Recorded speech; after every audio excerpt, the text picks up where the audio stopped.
This is probably the worst attempt to smear Crimson Desert I think I've ever seen so far. So IGN put out this article. Can Crimson Desert patch its way to a Cyberpunk 2077 style victory? Now they're making it seem like Crimson Desert had a rough launch. The way this is trying to imply that the game had a rough launch and was completely buggy on launch. It is not. Pearl Abyss has already made significant changes, but there are some things that can't be fixed, like the writers at IGN. Love it or hate it, there's no denying that Crimson Desert has started with something of a rocky launch. No, it didn't. This is over.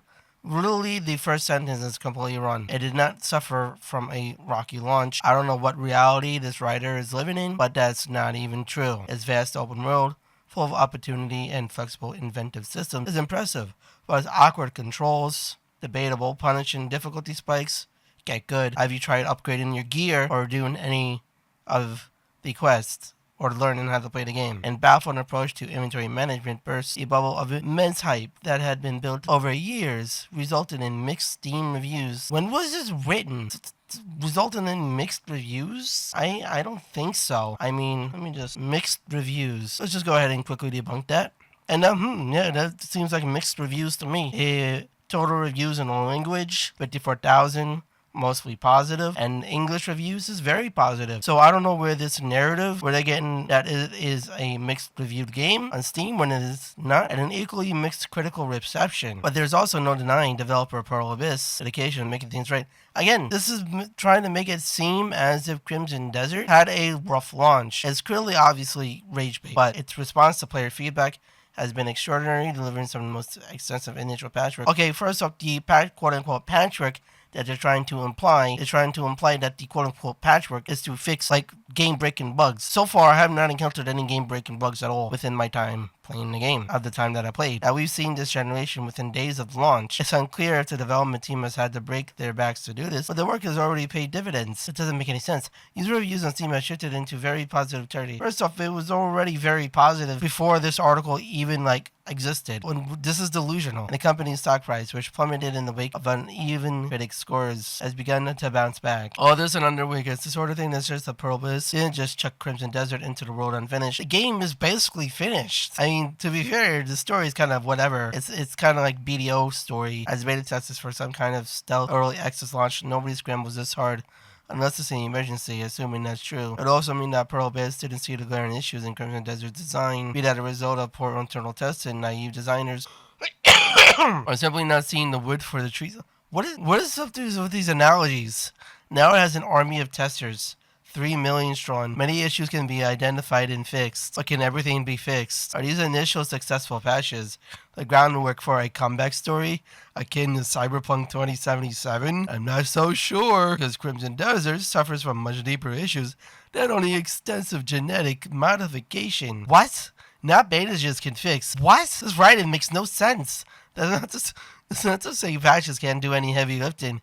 Crimson Desert's recent patch notes are a long list of small changes that make a significant difference. In fact, they've already proven generally transformative. The addition of more fast travel points has meaningfully altered how you explore the world. Previously, the land of Highwell felt caught between two visions.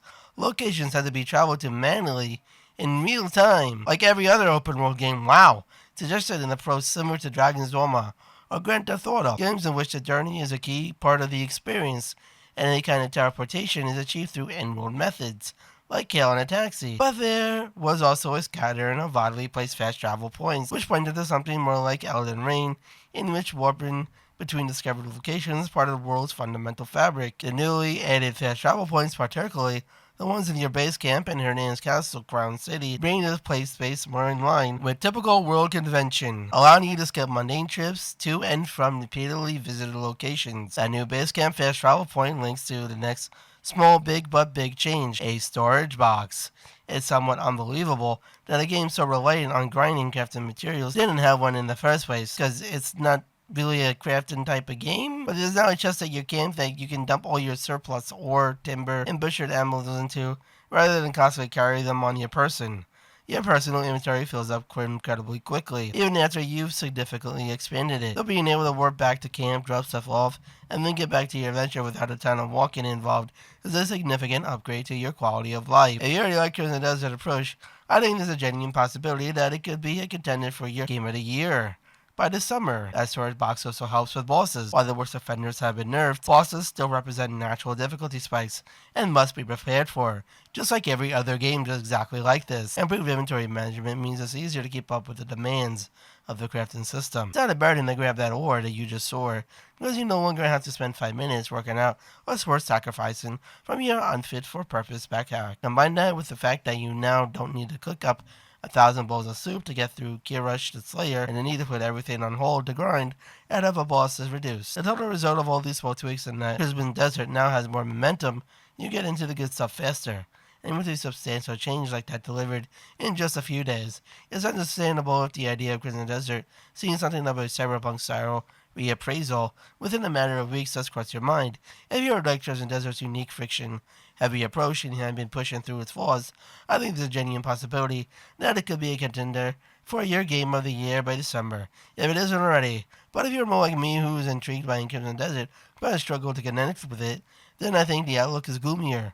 Because there are things patches can't fix, things like writing, story, structure, and quest design. As you're familiar with Pearl Abyss games, you'll know that 90% of the games don't even have a story. Look at Black Desert for example. I have over 200 hours in that game, and that game has barely any storyline. They are not story writers, they're game designers. That rhymed. The reason why Cyberpunk 2077 and other games have launched in a rough state, again, is trying to pin it as if Crimson Desert had a rough state on launch. The game was not in a rough state at launch.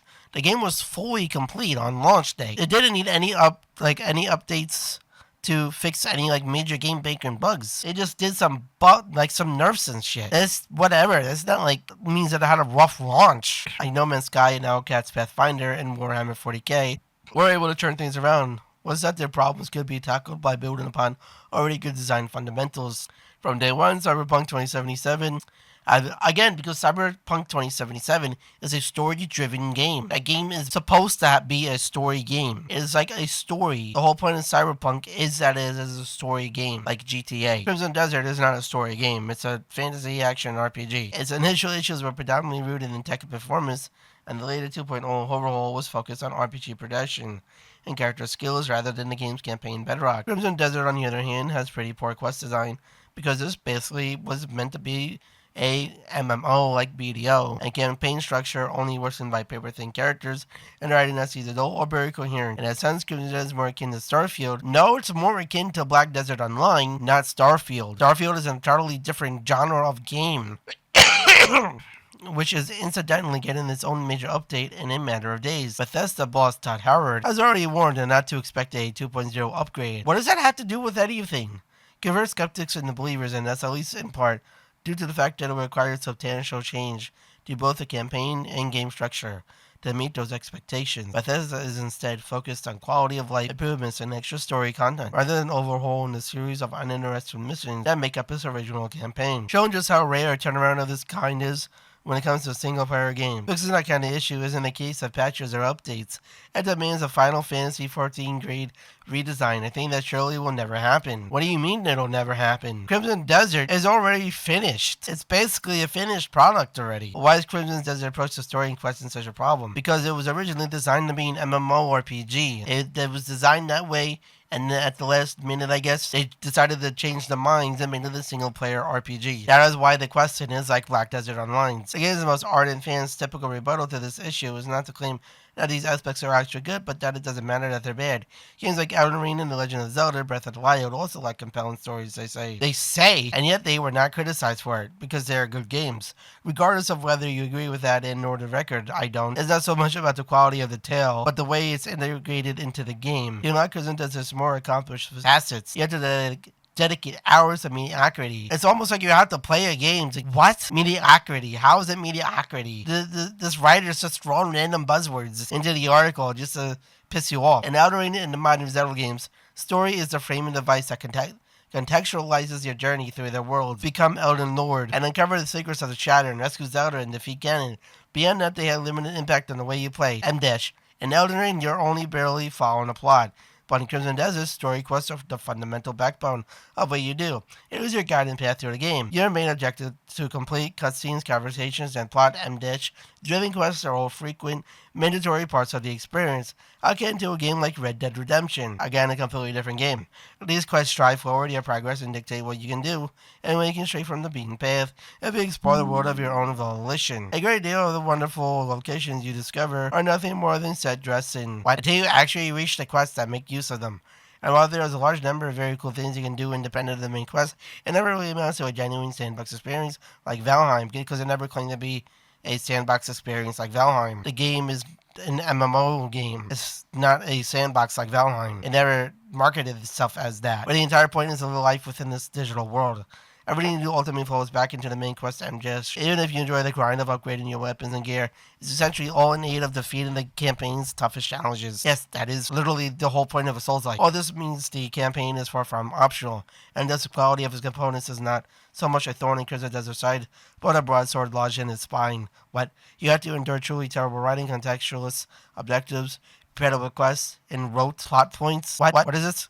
And rote? You mean rote? Like right? Huh? That's 5 points taken off. Hour after an hour after an hour as of write-in, you can still only fast forward through cutscenes rather than skip them completely. But even if that... Why do you want to skip the cutscenes if your entire criticism is complaining about the game not having a story? Yeah, you want to skip the cutscenes to skip the story. That doesn't make any sense.